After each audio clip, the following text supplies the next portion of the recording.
Okay, so, yes, so before we factor, though, there's two things we can find from this form, right?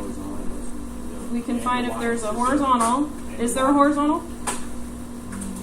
No. So if there's not a horizontal, what does that mean? There's a slant. So I'm going to say none for horizontal.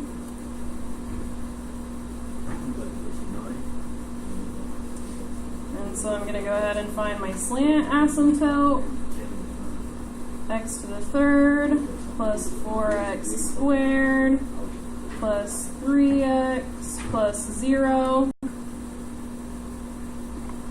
divided by 4x squared plus 16x.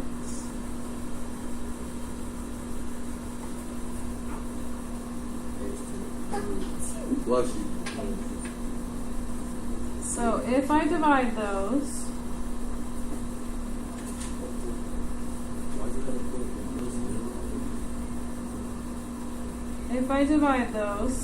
I say 4x squared times what is x to the third? 1/4 x. 1/4 x times 4x squared, x cubed. 1/4 x times 16x is 4x squared. I draw the line underneath and change the signs, and I subtract to get 0, and I subtract to get 0x squared, and I can go ahead and drop down that 3x. And the next question I'm asking myself is 4x squared times what is 0x squared? 0, right?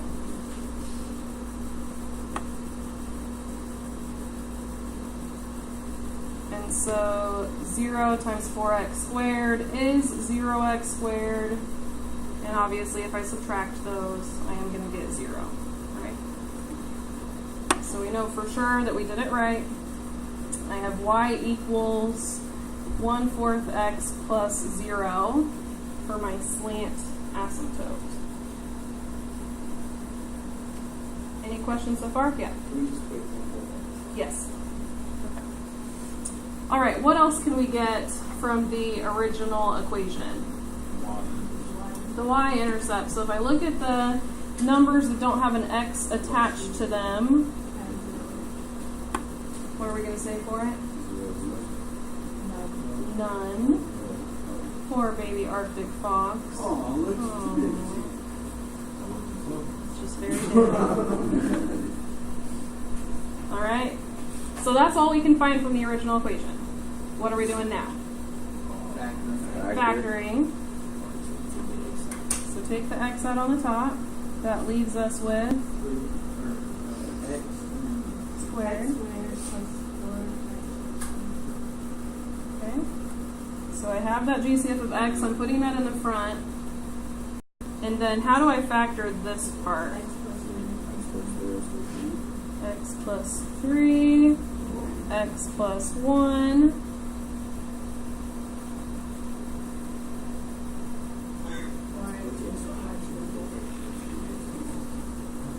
So we were looking for things that multiply to 3 but add to 4.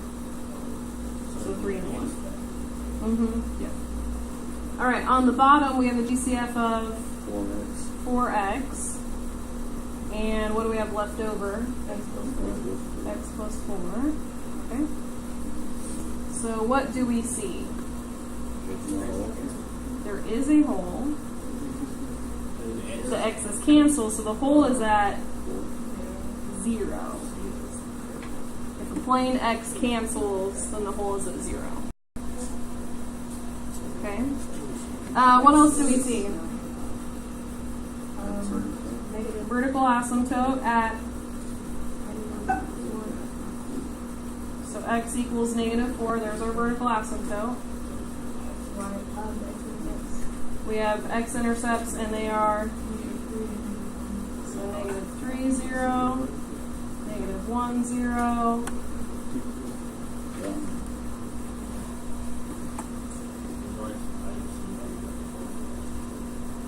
Vertical asymptote is the leftover factor on the bottom, so the opposite sign of that would make it -4. And then our x-intercepts are the leftover factors on top, and so that's where we got -3 and -1 from. And the domain is everything but skip -4 and skip 0. Okay. So it's all filled out. All right. I'm going to go ahead and take my marker so I can draw the asymptotes in. Oh. Okay, so we have the x-coordinate of the whole. To find the y-coordinate, we have to write the leftovers.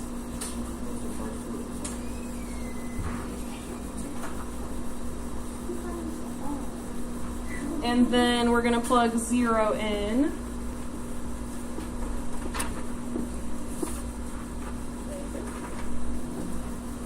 So we have 0 plus 3 times 0 plus 1 divided by 4 times 0 plus 4. 3 over 16.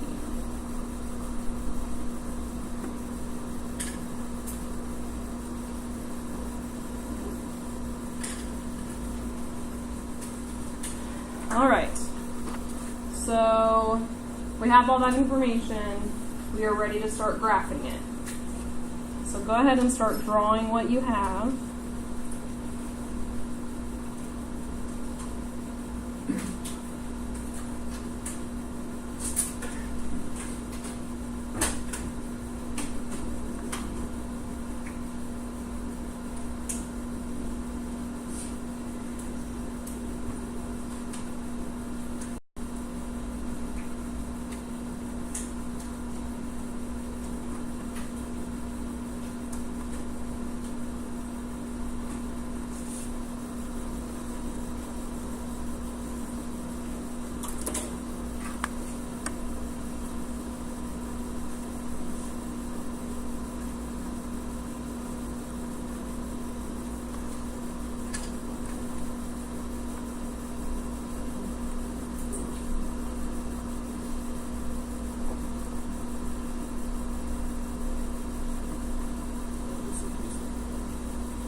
So my slant asymptote started at 0 and it went up 1 to the right 4, up 1 to the right 4.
So I went ahead and I'm graphing the x-intercepts at -3 and -1.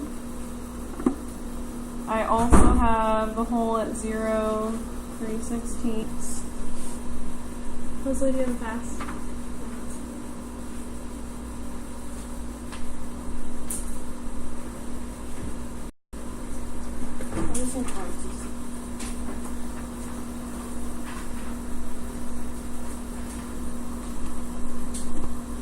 So some other points that I'm looking for would be like at x equals -5, sorry. So if we're starting at the graph and I want to plug in other points, how could I do that? Say it again? Value. So I can do second trace, option number 1. If you want to find points and you don't want to do it that way, you could look at the table. Okay. So I'm looking at -5. -6, yeah.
So when I was graphing mine, what I noticed over here is at -5, it was at -2. At -6, it was above -2. And at -7, it went back to -2 again. So what does that mean? There's a maximum somewhere in there. So I'm going to have to look for a max right in there. If I plug in -2, I just get a little bit underneath here. So I had two x-intercepts at -3 and at -1. In between those x-intercepts, my graph dipped down a little bit. So what does that mean? There's a minimum somewhere in there.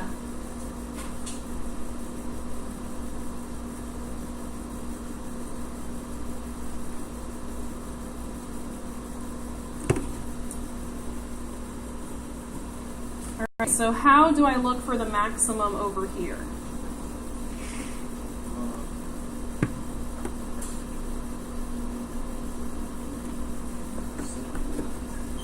Second trace.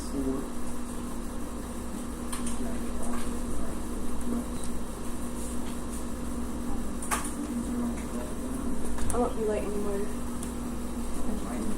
Alright, so we are looking for the maximum over here somewhere. And what am I going to type in for my left bound?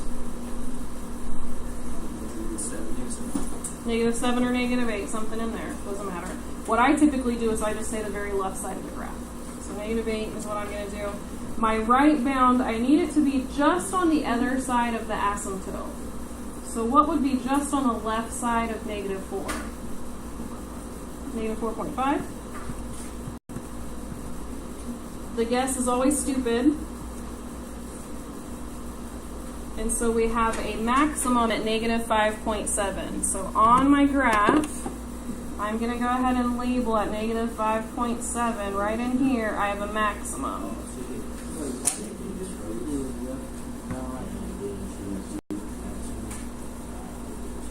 I did what?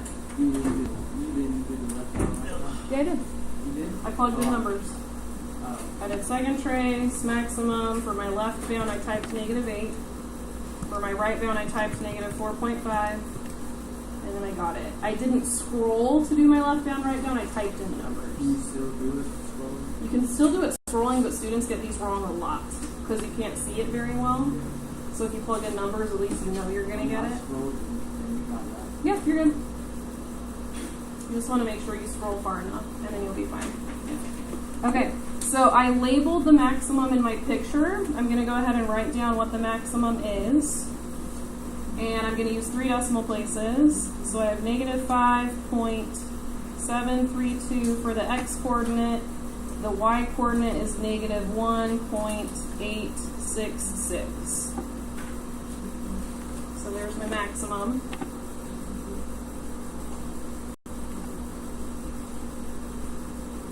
How am I going to find the minimum? Same thing. So second trace. This time I'm going to use option number 3 instead of number 4. And I'm going to do left bound and right bound. I'm going to use my left bound as right next to my vertical asymptote. For the right bound, I'm going to use 8. So I can't use -4 exactly because my calculator might not like that since that's the asymptote. So I'm going to use something just a little bit over from -4, -3.5. I'm going to use that for my left bound. For my right bound, I'm going to go ahead and use 8. And the minimum is at -2.267. So right about in here, that's where our minimum is. It's saying error if you don't type in a negative sign. You might have missed that. So the minimum is -2.268, -0.134. So there's your minimum.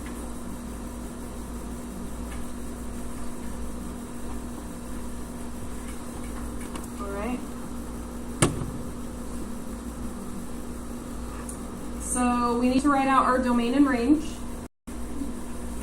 And we need to write it out in notation that matches. So up here I know that my domain needed to skip -4 and skip 0.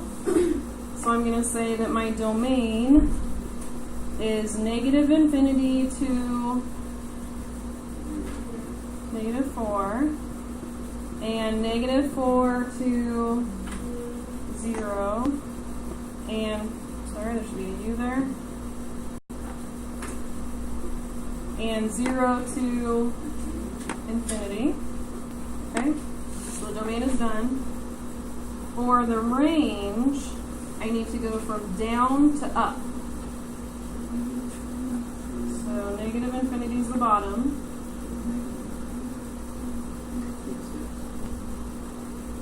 -infinity up to the maximum, right?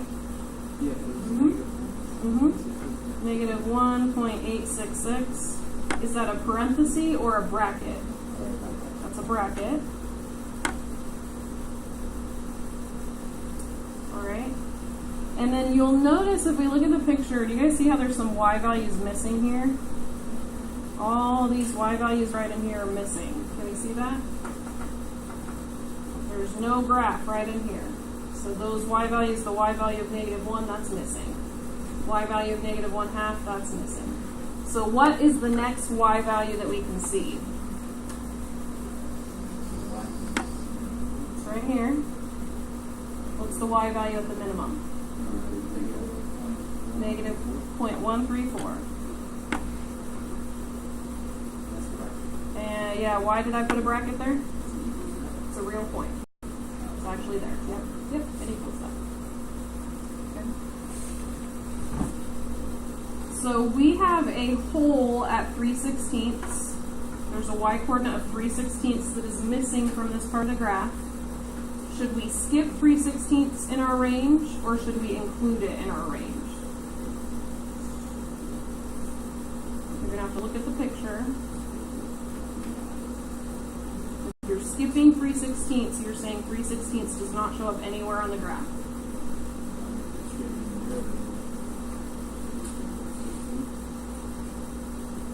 What about over here? So if we look at the picture, you got to pay attention because sometimes you should skip the y coordinate of the hole, sometimes you don't. So if you look at this side of the picture, it swoops down and it comes back up. The 3/16 might be skipped over here, but on the other side of the swoop, you can see a 3/16. Does that make sense? So it's skipped on one side. The reason it's not skipped on both sides is because you do have a slant asymptote, and that makes it go down and come back up again. So we are not going to skip that value because that y coordinate shows up somewhere over here. We're going to have that exact y coordinate. Okay? So the range is going to be from -0.134 up to infinity. If the asymptote had been a horizontal asymptote, not a slant, then we would have had to skip the hole. That y value would not have been there. But since it was a slant asymptote, we did find that on the other side of that little swoop, that y value was actually used. All right. Next, we can go ahead and draw our stick figure. So we've got our little guy right here. What is he doing first? He's increasing until he hits the maximum. And then what does he do? Decrease. And he falls down the vertical asymptote and he dies. You're right. Okay. We start a new stick figure, and the new stick figure starts right here. And what is this stick figure doing? Decreasing. And he's decreasing until he gets to the minimum, and then what does he start doing? Increasing. And then he falls in the hole and dies. So we get a new stick figure. And the new stick figure is increasing. So labeling the graph like this does not actually earn you points. Writing the answer is what's going to earn you the points. But if your answer is wrong, then I can look back at this to give you partial credit, because this shows me you at least understand a little bit about increasing and decreasing. So if you look at the picture, I wrote increasing 3 times, so I should have 3 sets of parentheses. Okay? So my first set of parentheses for increasing is going to say from an x value of negative infinity to an x value of the max. And what was that x value? Okay, negative 5.732. Then for the next increasing interval, I have the x value of the min. What was the x value of the min? Negative 2.268 to the x value of the whole, which was, that was a y value. X value of the whole was 0. And then my third set of parentheses is going to be the x value of the whole, which was 0, to the x value of a right arrow, which is infinity. Okay. For decreasing, we're only going to have 2 sets of parentheses because I only wrote decreasing twice. So for decreasing, the x value it starts decreasing at is the x value of the max. So negative 5.732. And we are decreasing to the x value of the asymptote. What's the x value of the asymptote? Negative 4. And then it is decreasing from the x value of the asymptote to the x value of the min. So x value of the asymptote is negative 4.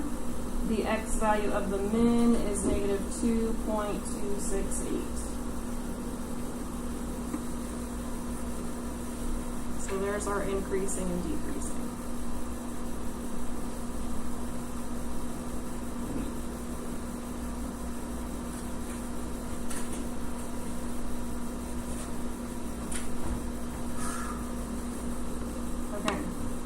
When you're done with this stuff, we have to find the applicable limits for the problem. So where do we look for limits? Yeah, slant asymptote or horizontal, right? And that's the limit as x goes to negative infinity and positive infinity. So the limit as x goes to the left side of the picture, the limit as x goes to the right side of the picture. So what do you notice about the left side of your drawing? Yeah, you're right. It's going down. So it's negative. So as the picture goes left, the left side of the picture, the graph is going down, so that's negative infinity. If we look at the right side of the picture, the graph is going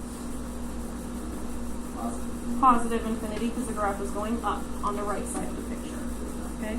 So if you guys remember from yesterday, if there's a slant asymptote, the answers to these are going to be 1 positive infinity and 1 negative infinity.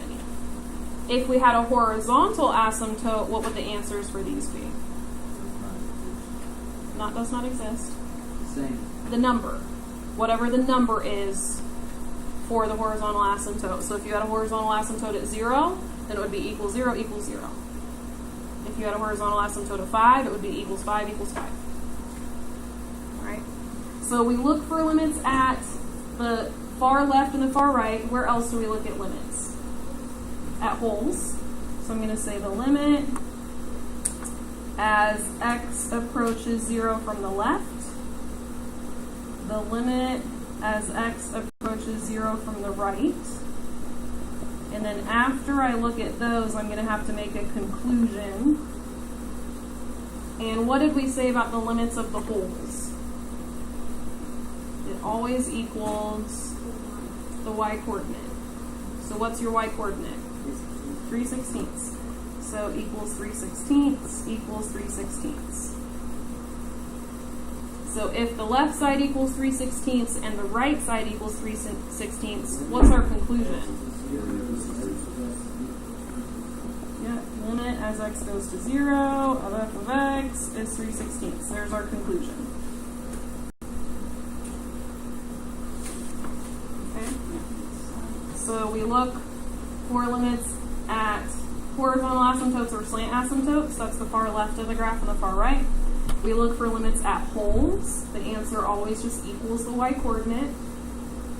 And then where else do we look for limits?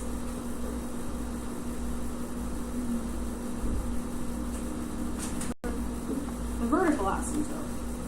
So we're going to say the limit as x approaches -4 from the left, the limit as x approaches -4 from the right, and then when we're done with those, we're going to have to make a conclusion about the limit as x approaches -4 in general. So if we look at the left side of our dotted line, what do you guys see at the left side of the dotted line? It's going down. So if it's going down on the left side of the dotted line, we would say that the limit is -infinity. What's happening on the right side of the dotted line? It's going up, so that's infinity. So if the left side is -infinity and the right side is +infinity, what do we say overall? Does not exist. Yes. You said when you write the limits, that's that way to the right is like This is the shortcut. The shortcut. Yeah. I couldn't write like limit and like x. There's no other way to shortcut it. To write limit x. Yes. The only other way to write it is to write it in sentence form and actually write all the words out. The limit as x approaches infinity is infinity. The limit as x approaches 0 from the right is 3/16. That's your only other option. So this is the shortcut way. Okay. That's very important. Yeah, it is. Yeah. That's it. That's it, yeah. Those are all the things. You can use this as your cheat sheet. Okay.